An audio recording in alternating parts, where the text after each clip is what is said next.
Hello and welcome to TVB News.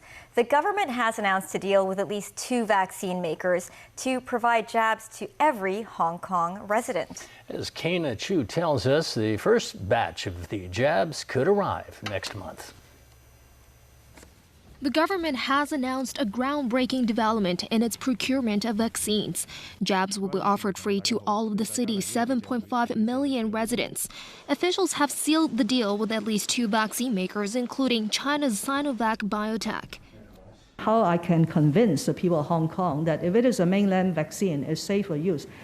My response is, don't get involved in politics. Look at it in a totally depoliticized perspective. This is about science. This is about evidence.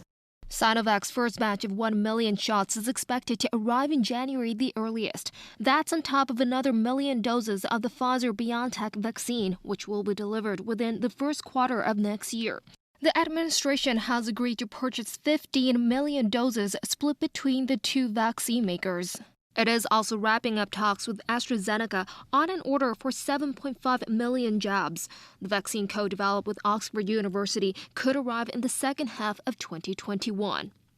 Authorities aim to secure a total of 30 million jabs, with each person to be administered 2 doses. They will also prioritize certain high-risk groups.